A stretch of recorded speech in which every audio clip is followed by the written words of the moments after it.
Tom Hammond and Joe Namath at Riverfront Stadium. Scoreless to the first quarter. Second quarter will begin with a Teddy Garcia field goal attempt after the Oiler drive stalled. Joe, you were down there checking out that sock or lack of sock on the right leg of Garcia. What'd he say? Well, you know, I was curious. I wonder why he wears it that way. He told me, folks, that by not having that sock over his calf area, he has a better feel for the ball.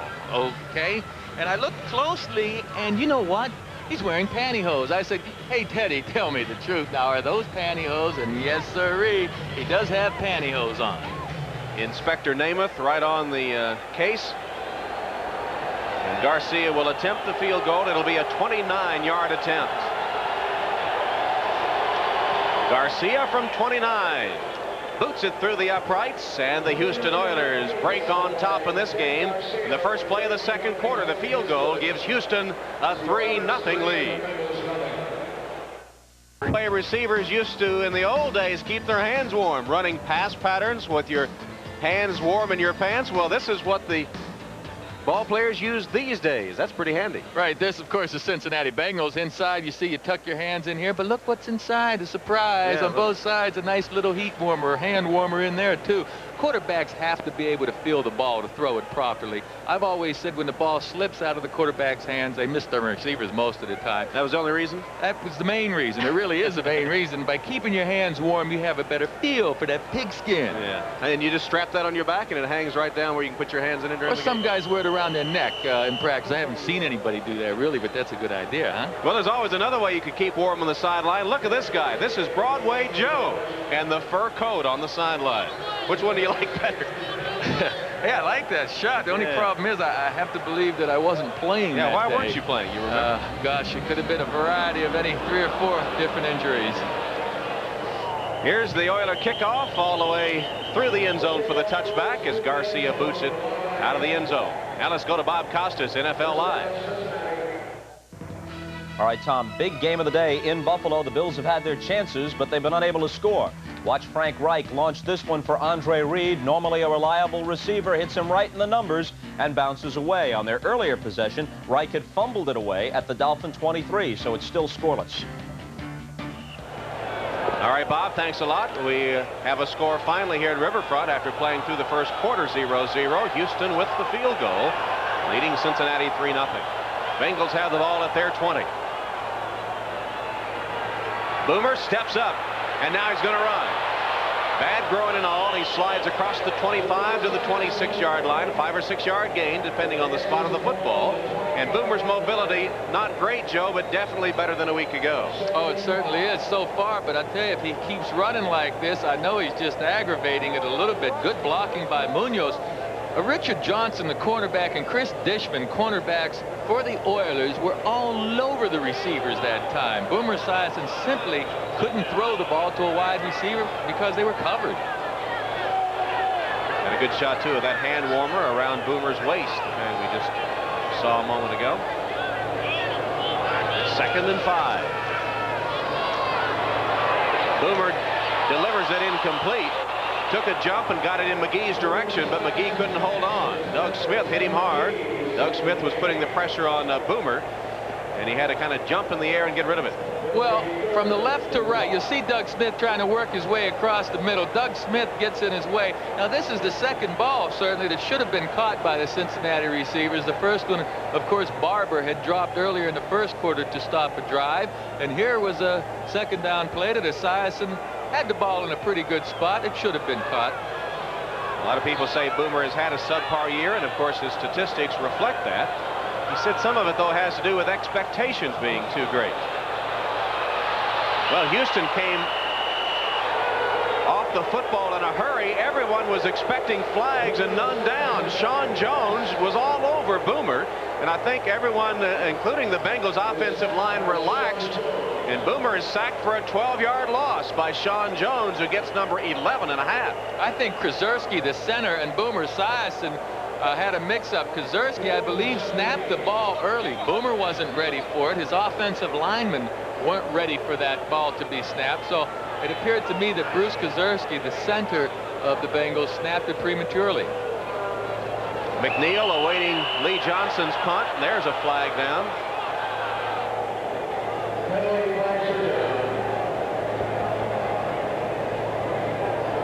contact up front.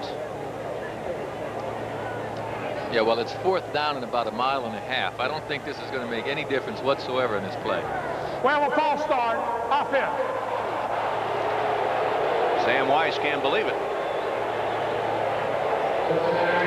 These two teams have been inconsistent at times because of penalties and key mistakes. And the Bengals, their own worst enemy on this drive. Lee Johnson will punt from his own end zone with McNeil moving up another 5 yards. He's standing at midfield.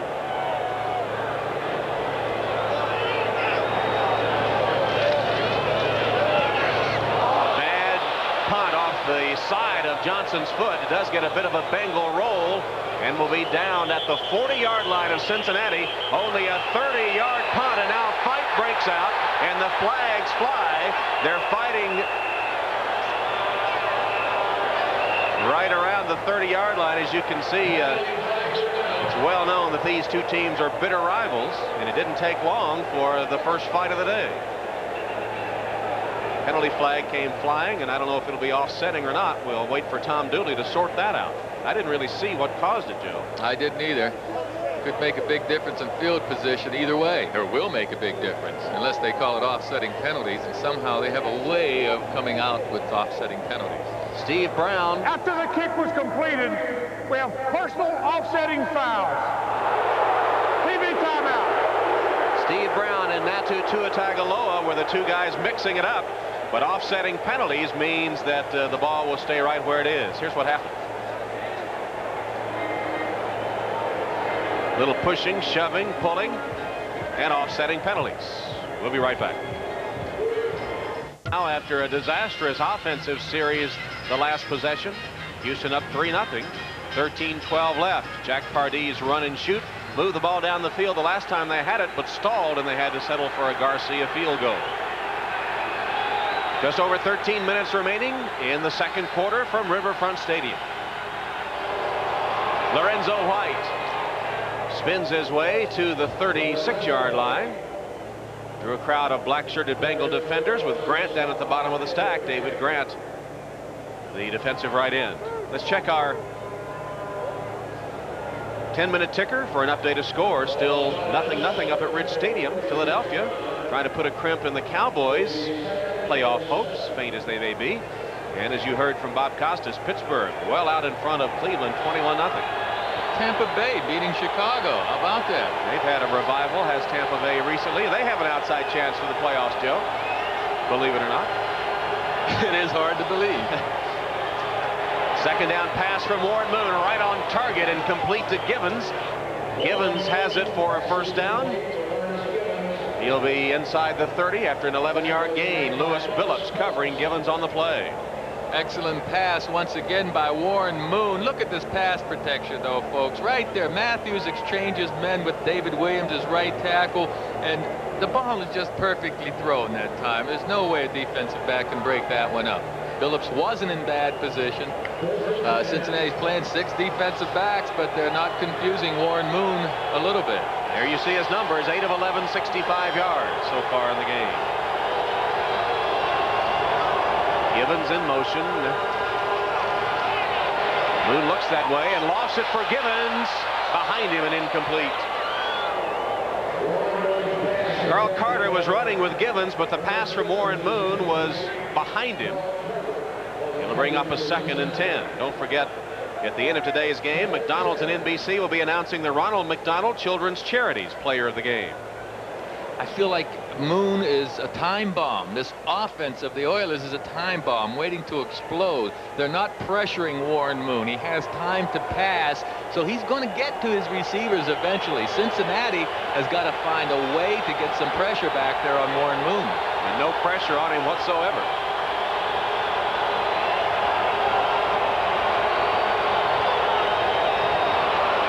Bengals apparently offside, and Moon tosses it.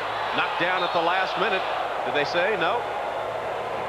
Givens came up with it, but was it on the first hop? Lewis Billups made a dive at it, and they'll rule it incomplete.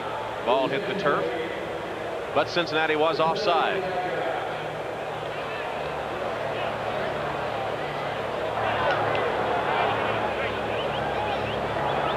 Offsides. 98 on the defense. Second down. David Grant coming across too soon. Oh, that hurts you, no doubt. There you see David Grant get into that neutral zone before the ball snapped, and then it snapped, so he's offsides. Takes Cincinnati from a 3rd and 10 situation to a 2nd and 5. Those are the kind of errors that, well, naturally no one on your team likes them. We saw earlier how many times Houston had been penalized the most, and Cincinnati with next to the least number of penalties. Miami, a perennial leader in that department, at the top. You know, the crowd could really help these Bengals, but the Bengals haven't given the crowd anything to get up about. When the crowd is in the game, when they're making noise, the offensive linemen for either team, they have a tough time hearing their quarterback signals, and that would give the defensive guys an edge. Let's take a look at After further review, the play will stand as called. It's second down. Well, I guess we don't need to take a look, but here, folks, you judge. I mean, it's over with. It's history. And, of course, that's not a catch. Maybe it's a roll on the ground and a catch between the legs off the field. It would have been cute if he could have done it. Moon. And that's a touchdown to Jeffires. Jeffires with a nice catch gets a flag for acceleration down there, but it'll be a 21-yard touchdown catch by Haywood Jeffires. Moon lofted it for the end zone, and Jeffires came down with it. We have an unsportsmanlike demonstration. It will be penalized on the kickoff.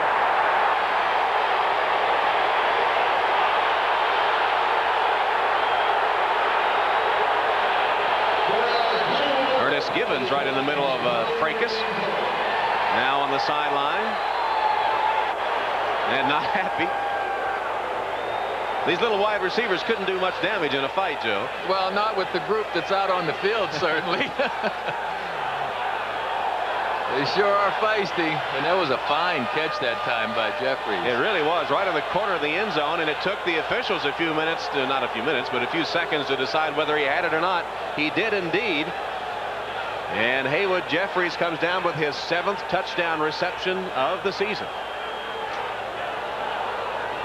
Maybe further penalties after that fight. Jeffires getting congratulations on the sideline. Boys, he's been hot the last 2 weeks. We have an unsportsmanlike conduct. Number 81 on the offensive team. The score counts. We will penalize 15 yards on a kickoff. So Ernest Gibbons on the unsportsmanlike conduct. Let's go back now to that touchdown catch by Jeffires. Well, Jeffires runs a little stop and go pattern. He turns around and watches Warren Moon, and then he takes off again. The ball's perfectly thrown. Jeffires leaves his feet nicely, but cradles that ball in there. Pretty catch by Haywood Jeffires. Going airborne to get it after the stop and go pattern. And of course, Warren Moon, as usual, headed right on target. Extra point is through from Garcia. And the Houston Oilers, with that run and shoot, get the touchdown pass to Jeffires for a 10-0 lead. By Today's Chevrolet, who invites you to see why more people are winning with the heartbeat of America. By TWA, the only airline that lets you fly business class for the price of coach. By McDonald's, you know the one, it's McDonald's for food, folks, and fun. And by Miller Genuine Draft, with a reminder to please think when you drink this holiday season. Cincinnati fans hoping the Bengals can earn their stripes today. So far, the Houston Oilers have dominated the game. The Bengals had a pretty good drive their first possession, but not much since then. Kicking off now from the 15-yard line after the penalties is Garcia, taken by Stanford Jennings, who fumbles the football, and the Oilers get it back. Well, Cincinnati had it all going their way, and the fumbled football will give it to Houston. There is a penalty flag down. That may change things. Stanford Jennings fumbling the football. Victor Jones fell on it for the Oilers.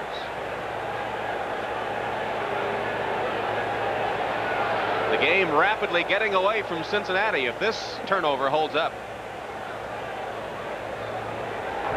We have an offsides, 57 on the kicking team. We have an IBW, illegal block, Number 53 of the receiving team. We will kick it again. That sigh of relief you heard was from Sam Weiss. And everyone in this stadium right there. I tell you what, that is a colossal turnaround it could be. 57, Bernard Clark was offside. We had just talked this over prior to the kickoff, Tom and I, and said, you know, this is the most critical series, offensive series for these Bengals, possibly of the season right now, because if they don't get something going this series and Houston takes it in for another score, forget about it. The Bengals will lose their crowd here. They'll have the momentum so far on the other side, I don't think they can come back. That was a colossal break, I believe, for the Bengals. So Lamar Lathan offsides will nullify the turnover. Stanford Jennings had it, but not for long. And the Oilers finally will pounce on it. But all for naught, and the Oilers will kick it again from the 15-yard line with Jennings and ball deep. Here we go again. Low kick, maybe hard to handle. Jennings fumbles but picks it up. He's to midfield and across into Oiler territory down to about the 47-yard line. So Jennings picked that one up like a ground ball, like a shortstop, and brought it back 20 yards. And the Bengals have great field position. D. Thomas will get credit for the special teams tackle.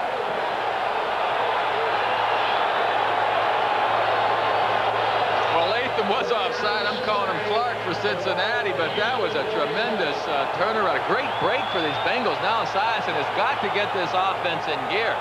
They need to get something this time. A golden opportunity presented them by the penalties after the Houston touchdown. And of course, the penalty that nullified a turnover. Brooks on the sweep with blockers. To the 25. Brooks at the 2-yard line.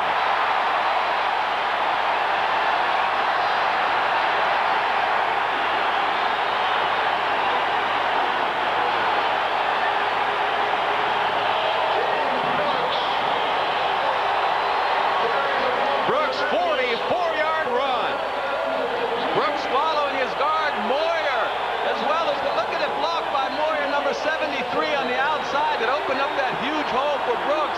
And he's getting help downfield from Eddie Brown, who makes a terrific block on the cornerback. And Brooks just can't quite get in there before Eddie Johnson gets over there. Richard Johnson gets over there to knock him out. First and goal, Cincinnati from the 2. Ickey Woods. Touchdown.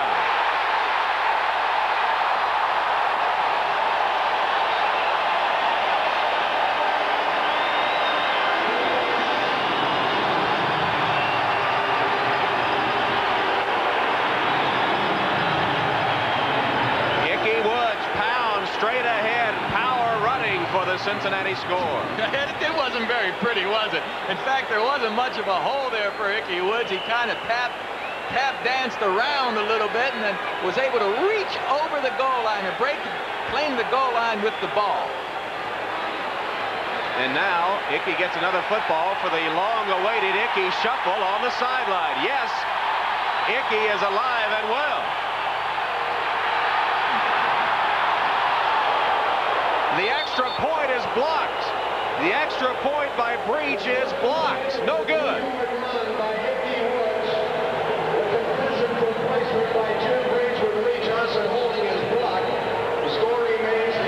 10-6 game. Allowing the Bengals to drive them into the end zone. You see here, Ickey Woods can't find a place. He's trying to get in. Now he's going to stick the ball over that goal line, and it gets loose. But, folks, you know what? Once the ball breaks the plane of the goal line, there's no such thing as a fumble. So Ickey Woods with a power run to get the Cincinnati score. However, Sean Jones blocks the Breach extra point attempt. And so it's a 10-6 game, 4-point lead for the Oilers. 10:35 left in the half. McNeil and Ford are deep for the Oilers on the kickoff, and this is Ford from the 6. And he's hit and dropped at the 18-yard line. Bernard Ford, after a 12-yard return, stopped by Eric Ball, the running back, who is quickly downfield to make the special teams tackle.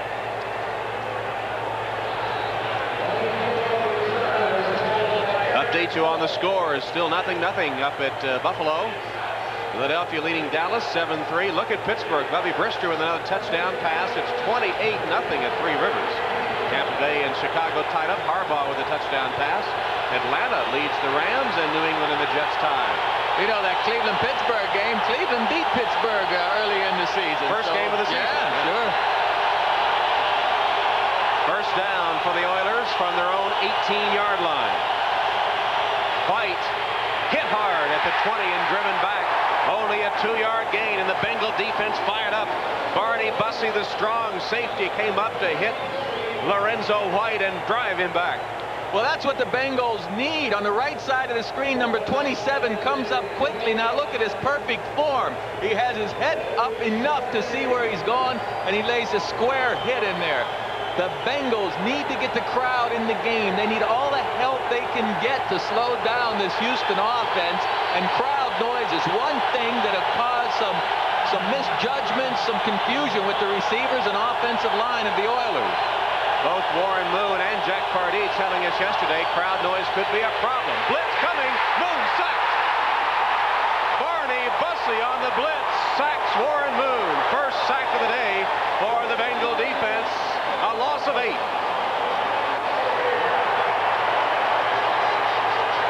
Take a look on the right side of the screen again, coming around the corner, number 27. He's not on the screen yet, but here he comes on the back door. Moon did not have a chance. Third and long. What the Oilers do not want to do right now is have an interception. I would like, if I were Pardee and Moon, I'd run a draw play in there, and if we got the first down, good. If not, punt it away.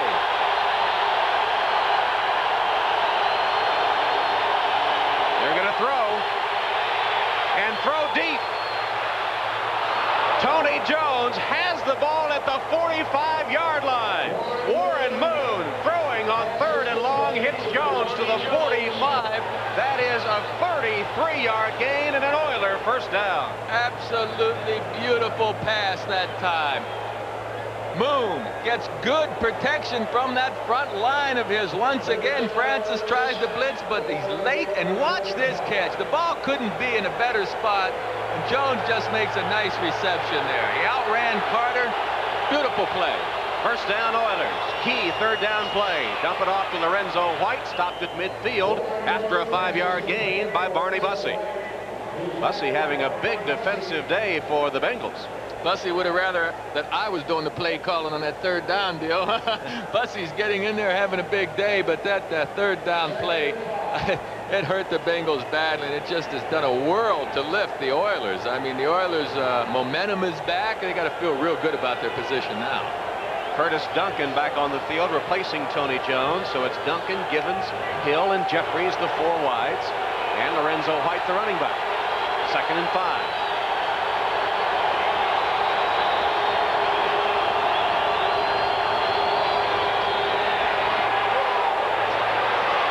Duncan can't quite get there, but a flag down, interference on Carter.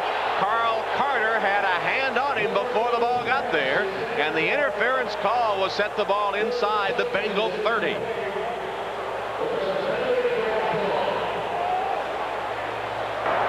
Defensive pass interference. Number 45. First down. My, how quickly things can change. A moment ago, the Bengals had the Oilers backed up 3rd and long, deep in their own territory. I tell you, that's not a real good look at the play, but Carter did foul him early. Watch Carter. He's going to hit him before the ball gets there. Look at his right arm. Sure, that's a bad play by Carter. He was afraid he was beaten for a touchdown at that time, so Carter put his right arm around him. 5 penalties, 50 yards against Cincinnati. Houston with a 1st and 10 from the Bengal 29-yard line. Moon, short pass to White. Wrapped up and finally taken down. Bussey was the man that was holding on for dear life. Finally got Lorenzo White down after a gain of about 4 or 5 yards. But even that much, I guess. Now mark it a gain of only 1. Moon, even though he's throwing a short pass fairly quick, look at his legs, folks. That's kind of the way Jim Kelly was injured last week up there You know, you have these guys falling around your legs. It's certainly unintentional, but it's a very precarious position for a quarterback to be in, with people falling around his legs most of the game. That was Jason Buck that had a hold of Moon. Here's Moon's pass complete to Duncan. He's to the 15-yard line. It'll be another Oiler first down. First down at the Cincinnati 15 after a 14-yard completion to Curtis Duncan. Oh, Carl Carter has his hands full. He's not going to be able to contain Duncan on the left side of the screen, but check the blocking out first. Once again, that offensive line just picks up those stunts. Here, nice first down. What is it, like shooting barrels in it, or apples in a barrel or something? It has been pretty easy. Of course, next Saturday, this will be the final weekend of the regular season. NFL Live and the Chiefs against the Bears, all starting at noon Eastern Time here on NBC. First down, Oilers at the 15 of the Bengals. Clock shows 6.5 minutes. 10-6 Houston. Moon for the end zone. Gibbons, a little mix-up in the pattern, it appeared, because Moon had to get rid of it in a hurry, feeling some pressure. And Gibbons turning around and trying to make the catch and couldn't come up with it. I think it was a bad pass by Warren Moon, certainly behind Gibbons. If the ball is out in front of Gibbons on the right side of your screen, who's looking for it right now, if the ball is out in front, Gibbons has a touchdown. In fact, he made a pretty good effort just to get his hand on it as he turned all the way around and got one hand making a stab. But Moon, who has been good throughout the game and great this season, an MVP type performance, missing on that one.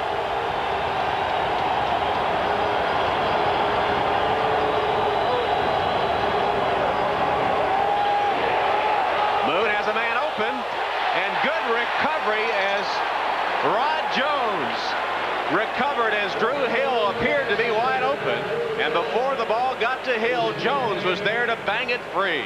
Yes, Hill was opened momentarily there. I thought the ball hung, and I thought Fulcher should have gotten over there to make the play, but he's short. That's just a good play by Jones, closing on a pass that just stayed in the air too long. Had Warren Moon put that thing more on a line, it would have been another 6 points. Well, we know Rod Jones can close. He's the man that caught Bo Jackson from behind last week in that 88-yard run.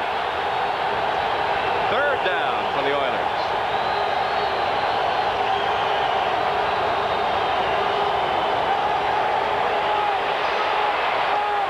Complete. Jeffires. It'll be close to the first down. They drive him back, but I think he'll have enough on his forward progress as Bussey and Jones blasted him after he made the catch. It'll be first and goal coming up for Houston. Once again, excellent pass protection by that Houston offensive front. Moon, no one around him. Look, he throws the ball under complete control with great balance, and his receivers wide open. 11-yard gain as Jeffries, who has a touchdown catch, makes that one. And first and goal inside the 5. Looked like Cincinnati had momentum going their way. They had the Oilers backed up third and long, deep in their own territory. But a key third down pass by Warren Moon has them now in scoring position. And a flag goes down as the play clock runs out. Delay a game. This is the area of the field that the critics of the run and shoot say that they're ineffective. They have their same personnel in there. They don't have a tight end on the team, so that tough yardage down inside where there's not a lot of football field to be covered by the defense is the most difficult for the run and shoot to execute. And of course, the proponents of the run and shoot say, yes, they sometimes have sputtered inside the 20, but for various reasons, not necessarily because the run and shoot is not as effective in that part of the field. We'll see how they fare here with a first and goal, but now almost 10 yards away. White on a delayed handoff, looking for room. The Bengals come up and meet him and throw him back to the 11 for a loss. David Fulcher, ready for the run by White, comes up in a hurry to make the stop. Well, this play started off badly. Now, Warren Moon nearly misses White. I don't know whether White's at fault going too far to the right. They make the handoff, fortunately, but then again, the pursuit corrects itself and gets back over there. Fulcher outruns White to the angle and makes the play. Good defense that time, Tom, by the Bengals rushing defense. Kevin Gilbride just to the left of Jack Pardee. He's the man in the blue jacket there calling the plays. Lorenzo White has gained just 11 yards on 7 carries so far. 2nd and 11. 2nd and goal from the 11. Moon sacked. The ball's free. Still loose, and the Oilers got it back. The Bengals didn't say that the ball was loose. David Williams will finally fall on it for Houston. But Moon was sacked for a 6-yard loss, and the ball came free as Tim Crumry, the nose tackle, comes up to put the clamps on Warren Moon. And Crumry doesn't get a chance to play against this bunch a whole lot because it's so much pass rushing, but he just keeps going and gets away from his man, knocks the ball loose, and you see Moon trying to get it but can't get a handle on it. Finally, the Oilers come up with it. But the least likely of all the pass rushers to get back there is Tim Crumry, because he just gives it so much great effort. Cincinnati, as you see the ball free, and Williams finally recovering it. Cincinnati calling a timeout, the first timeout of the first half, with the Oilers on top. It's Chevrolet Geo. His record with that fumble, but no damage done as the Oilers got it back. Now 3rd and 19. What will the Cincinnati coverage be here, Joe? Well, I tell you, it won't be the same thing it was in that 3rd down play when Jones caught the long ball. Cincinnati should play somewhat of a zone defense and make Warren Moon complete the ball short of the goal line. Well, Warren Moon seeing something he didn't like, and the Oilers spend a timeout. That's the first timeout taken by Houston. So, Joe, on that last critical 3rd down, when the Bengals had the Oilers backed up deep in their own territory, they tried to play man coverage, and Tony Jones got free for that 33-yard catch and a key first down. Right, and in this situation, they have about 19 yards to play with. They should force Warren Moon to complete the pass short of the goal line and come up and make the tackle. They don't want to play Kevin Gilbride's speedy receivers with man coverage here. Let's check the other scores while we have a moment. There is finally somebody on the board up at Buffalo. Frank Reich with a 6-yard pass to James Watson for the touchdown, and Buffalo takes a 7-0 lead on Miami. Philadelphia leads by a touchdown. There's Pittsburgh, 28-0. Pittsburgh can clinch a wild card today with that win, plus Cincinnati and Seattle losing. And of course, the Steelers still can win the division by taking their last 2 games. Cleveland today and Houston next week. There you see all the other scores. And of course, it's a goal line situation here on 3rd down. 3rd and goal with the ball at the 19-yard line.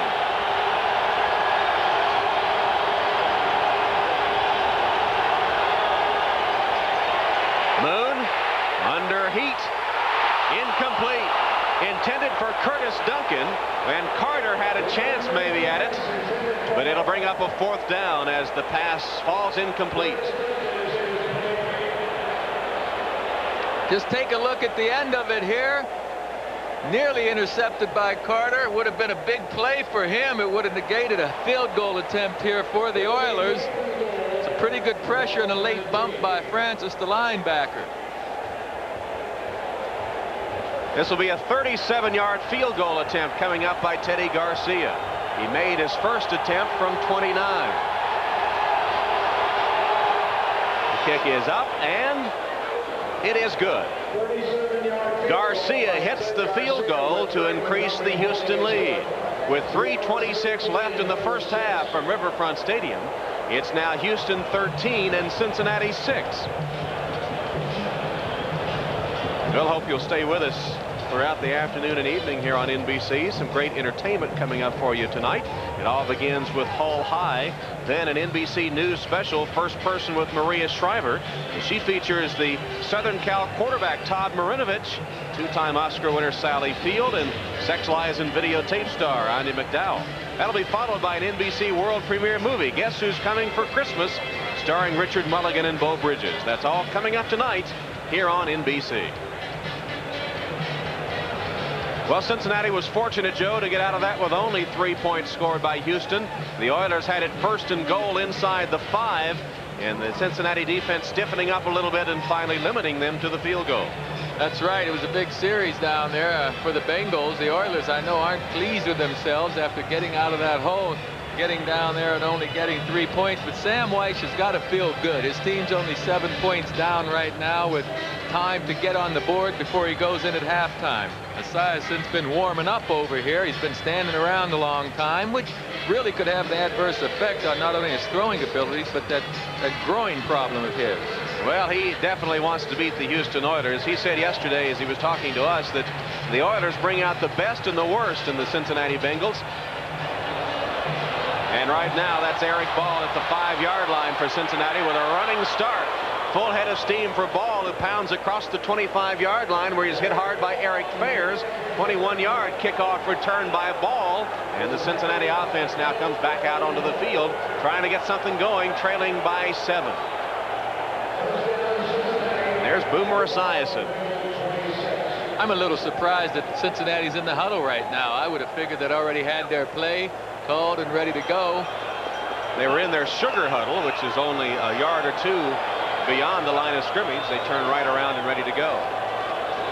Just over 3 minutes left in the half. Boomer's pass complete on a short completion, and Eddie Brown won't get much out of that. Dishman and Knight were all over Eddie Brown in a hurry as he caught it in the flat for about a 1 or 2 yard gain only. I'll tell you, Cincinnati respects this Oiler defense. Right now, Esiason's only sending 3 receivers out, and the coverage has been excellent on those guys. That last completion netted all of a yard, so Houston's playing a good defensive game. The normally potent Cincinnati running attack, 15th in the NFL. Brooks can't handle that football. There's a penalty marker down. We have an illegal snap on the center. Second down, 5-yard penalty. Well, let's take a look and see what the illegal snap looks like. Oh, it's the old double pump trick, you see. He can't start the ball back and then stop and then go again. That is an illegal snap. So 55 yards in penalties against Cincinnati now. You know, I'm surprised that the Oilers didn't jump off sides about midway through double clutch. Sure. 2nd and 13 here for Cincinnati. 2:38 left in the first half. Houston leading 13-6. Shotgun formation. 3 wide receivers in. And Boomer has one of them. First down catch is made by Barber. Mike Barber, splitting defenders, takes a bullet from Boomer. It's 21 yards and a Cincinnati first down. Here's the attack offense. They're up on the line of scrimmage and ready to go. This is the hurry-up attack. 4 wides in now, 2 to either side. And a handoff. Brooks. James Brooks. Touchdown.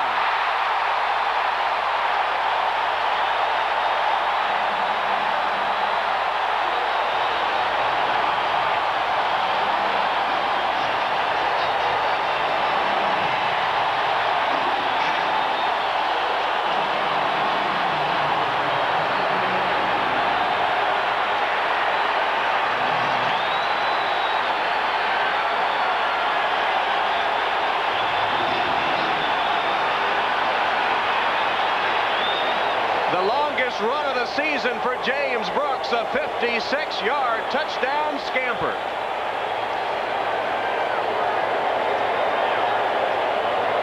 And James Brooks now over 100 yards rushing in the first half. Hey, let's keep an eye on this extra point, Tom. This thing obviously is an automatic right now. They had the last one blocked. Breach gets this one to tie the score. James Brooks running up the middle for 56 yards. We're tied at 13. Eagles must win, and James Brooks with a 56-yard touchdown run has tied the score at 13. Left tackle Anthony Munoz, 78, throws a block on Childress, and then Brooks cuts back underneath and just outlegs Kennard and the rest of the defense of the Oilers. What a big play. All-pro against all-pro. Munoz against Childress, and Munoz with a great block to spring Brooks, and then the speed took over. Let's take another look at that block. Number 78, Anthony Munoz, pulls from the left side of the screen. Now he's going to block Childress right there. Look at that block. Oh, my goodness. A great block, and the rest of it is all James Brooks. Longest run of the season for Brooks, 56 yards. He has 109 yards rushing in the first half. 1:55 remaining. And Cincinnati has tied the score 13-13. Boy, has the momentum shifted drastically in this game from one side to the other. Just never know in this National Football League from one week to the next. McNeil and Ford are deep. McNeil will take it and will let it go into the end zone for the touchback. So Lee Johnson kicks it into the end zone, and the run and shoot will load up from the 20.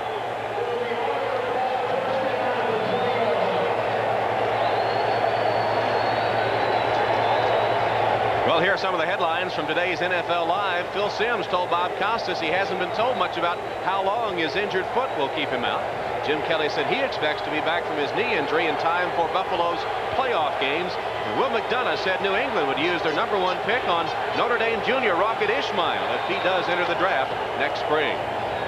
And all the NFL Live crew standing by to bring you scores and highlights at halftime. James Brooks has just broken Pete Johnson's club record for career 100-yard gains. He now has 15 of them. Screen pass to White.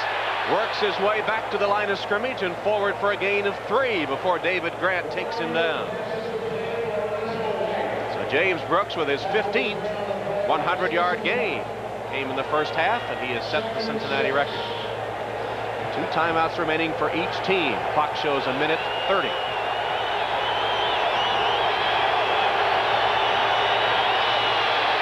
Moon's pass incomplete.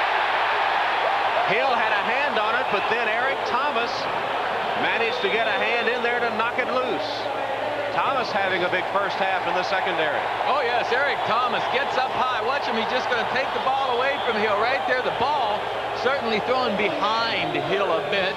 Would have been catchable out in front, but because it's behind, Thomas gets a break, and he's able to break it up. Watch Tim Frumride. He's coming around there. This is the same stunt he used earlier to sack Warren Moon, and this time he comes clean, but a little late. Frumride talking about Matthews and Munchak, the guards, said they were Studsville yesterday, but he's had a good day against them. Moon's pass is complete to Hill. Hill working against Thomas, takes it out of bounds for 12 yards and a first down.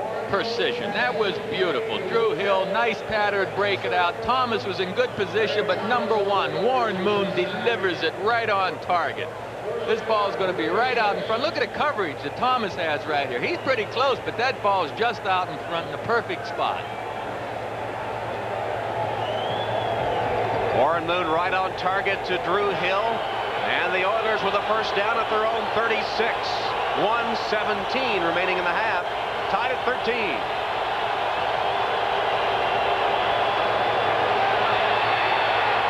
Moon going long for Gibbons. He's got it, and he's out of bounds into Bengal territory at the 38-yard line. Gibbons had beat Lewis Billups, and Moon right on target for the reception.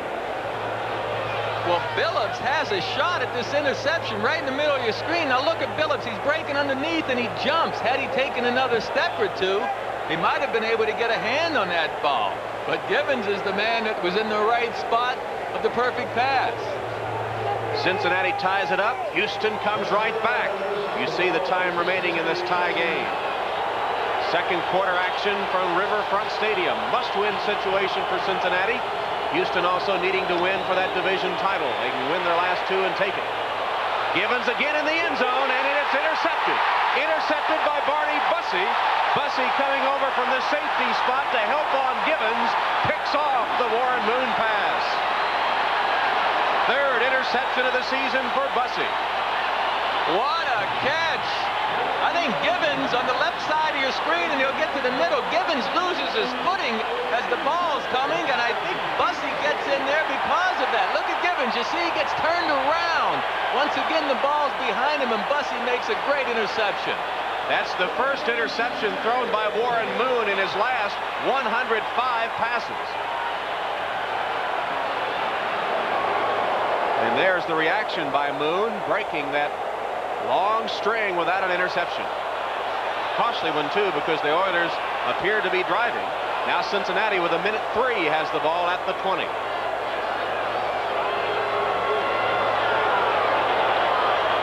Boomer's pass complete and out of bounds. Eddie Brown for a 9-yard gain.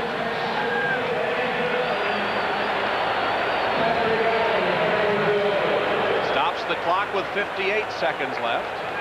Cincinnati not trying to run out the clock, Joe. They're going right at Houston. Well, Boomer told us yesterday he'd like to go toe-to-toe with him. He said it might not make a lot of sense given Warren Moon's offensive capability.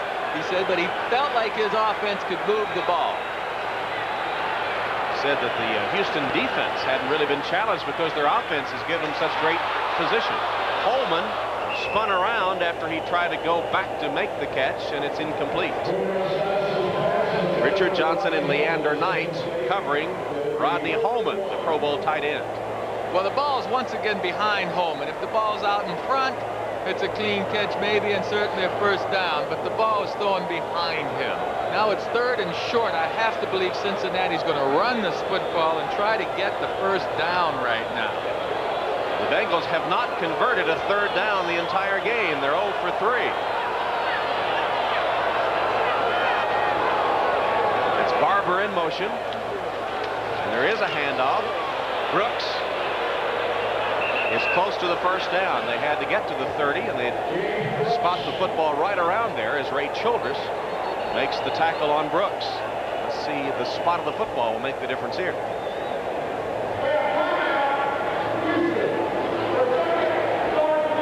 And apparently the ball will be short, and Houston is going to stop the clock with a timeout. They'll have 1 timeout remaining, expecting to get the ball back here.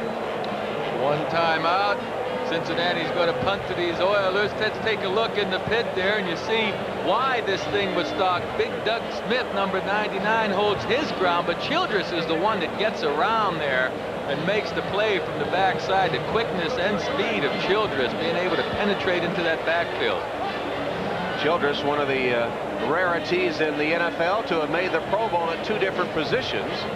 Now a defensive tackle in the 4-man front of the Oilers, and made it previously as a defensive end. NFL Live will kick things off at noon Eastern Time next Saturday. Then the Kansas City Chiefs and the Chicago Bears, 2 playoff teams matching up on our Saturday NFL action. And then on Sunday, 12:30, we'll start it with NFL Live. Buffalo, Washington, Cleveland, Cincinnati, and a doubleheader game to boot. Cincinnati goes for it on 4th down, and the sneak is successful. Well, that's pretty remarkable. 4th down from your own 29. He went for it and got it. And a fight. Doug Smith, Walter, Reimers, others in there. But a gutsy call by Sam Weiss. It's a must-win game, all or nothing. He said they've been very focused in practice. The atmosphere has been just what you want. He makes a crucial call, and it pays off as Boomer sneaks for the first down on 4th and about a foot, but deep in your own territory in the closing seconds of the half. You know, I believe Boomer and his center Kozerski had an option here. They saw that crack, so he went ahead and snapped the ball and went for the crack area. If it was tight right there in the middle, I don't think they would have snapped the ball to try this play. Awful risky. Now with 28 seconds left, sure, Sam Weiss doesn't want a turnover here. He'd like to be able to complete a pass or 2 downfield. They still have 1 timeout left, so that means that Weiss and Boomer Esiason can go down the middle of the field for a big gainer and still stop the clock with a timeout. Cincinnati must win its last 2 games and hope for Pittsburgh to lose one to make the playoffs. They were in the Super Bowl 2 years ago. The Oilers have been to the playoffs 3 straight years. They can take the division by winning their last 2. Boomer steps up but is sacked. Look at that hand warmer come flying out of there as Sean Jones gets his second sack of the day. Jones is now up to 12.5 on the season. Takes Boomer down for a loss of 6 as the hand warmer pays the price from big Sean Jones, 6'7", 273. Left side of your screen, Sean Jones gets around Anthony Munoz, and then Munoz loses his footing, and Jones gets in there quickly to make the tackle. Excellent effort by Sean Jones. Jones, born in Jamaica, now a California stockbroker. Clock will run out to end the first half as Jones makes the big play on the sack of Esiason, and the Bengals let the clock expire. Pardee and the Oilers. Weish and the Bengals tied at 13 in a must-win situation for the playoffs. Momentum shifting back and forth throughout the first half. Cincinnati getting the long run from Brooks to tie it up.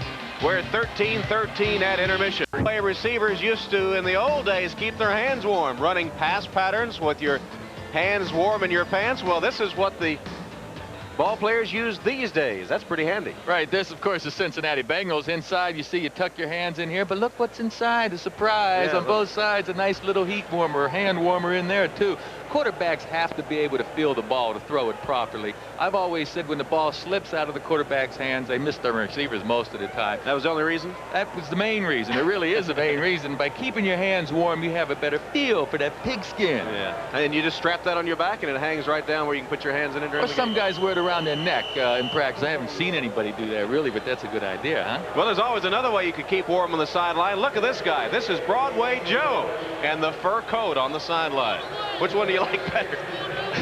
Yeah, I like that shot. The only problem is I have to believe that I wasn't playing that why day. weren't you playing? You remember? Gosh, it could have been a variety of any 3 or 4 different injuries. Here's the Oiler kickoff all the way through the end zone for the touchback as Garcia boots it out of the end zone. Now let's go to Bob Costas, NFL Live. All right, Tom, big game of the day in Buffalo. The Bills have had their chances, but they've been unable to score. Watch Frank Reich launch this one for Andre Reed. Normally a reliable receiver, hits him right in the numbers and bounces away. On their earlier possession, Reich had fumbled it away at the Dolphin 23, so it's still scoreless. All right, Bob, thanks a lot. We have a score finally here at Riverfront after playing through the first quarter 0-0. Houston with the field goal, leading Cincinnati 3-0. Bengals have the ball at their 20. Boomer steps up, and now he's going to run. Bad groin and all, and he slides across the 25 to the 26-yard line. 5 or 6 yard gain, depending on the spot of the football. And Boomer's mobility, not great, Joe, but definitely better than a week ago. Oh, it certainly is so far, but I tell you, if he keeps running like this, I know he's just aggravating it a little bit. Good blocking by Munoz. Richard Johnson, the cornerback, and Chris Dishman, cornerbacks for the Oilers, were all over the receivers that time. Boomer Esiason simply couldn't throw the ball to a wide receiver because they were covered. And a good shot, too, of that hand warmer around Boomer's waist, the man we just saw a moment ago. 2nd and 5. Boomer delivers it incomplete. Took a jump and got it in McGee's direction, but McGee couldn't hold on. Doug Smith hit him hard. Doug Smith was putting the pressure on Boomer, and he had to kind of jump in the air and get rid of it. Well, from the left to right, you see Doug Smith trying to work his way across the middle. Doug Smith gets in his way. Now, this is the second ball, certainly, that should have been caught by the Cincinnati receivers. The first one, of course, Barber had dropped earlier in the first quarter to stop a drive. And here was a second down play that Esiason had the ball in a pretty good spot. It should have been caught. A lot of people say Boomer has had a subpar year, and of course his statistics reflect that. He said some of it, though, has to do with expectations being too great. Well, Houston came off the football in a hurry. Everyone was expecting flags and none down. Sean Jones was all over Boomer, and I think everyone, including the Bengals offensive line, relaxed. And Boomer is sacked for a 12-yard loss by Sean Jones, who gets number 11.5. I think Krzyzewski, the center, and Boomer Esiason had a mix-up. Krzyzewski, I believe, snapped the ball early. Boomer wasn't ready for it. His offensive linemen weren't ready for that ball to be snapped. So it appeared to me that Bruce Krzyzewski, the center of the Bengals, snapped it prematurely. McNeil awaiting Lee Johnson's punt. There's a flag down.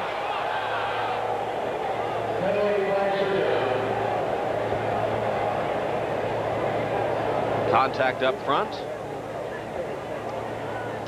Yeah, well, it's 4th down and about 1.5 miles. I don't think this is going to make any difference whatsoever in this play. Well, we'll call start. Offense. Sam Weiss can't believe it. These two teams have been inconsistent at times because of penalties and key mistakes. And the Bengals, their own worst enemy on this drive. Lee Johnson will punt from his own end zone with McNeil moving up another 5 yards. He's standing at midfield.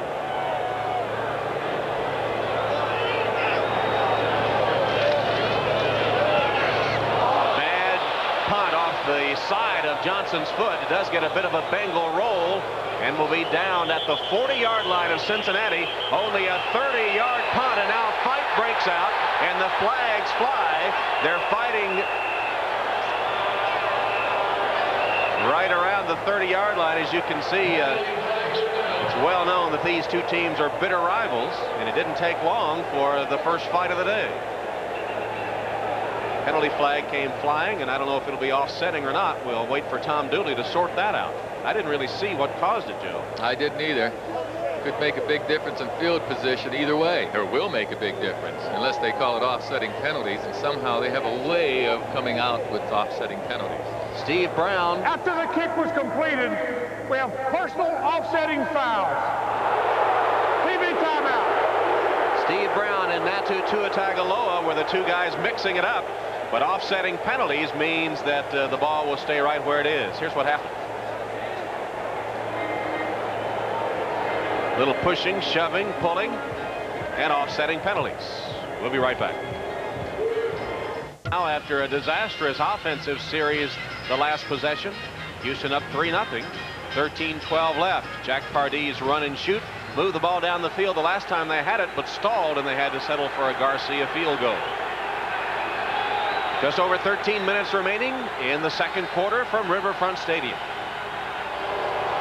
Lorenzo White spins his way to the 36-yard line through a crowd of black-shirted Bengal defenders with Grant down at the bottom of the stack. David Grant, the defensive right end.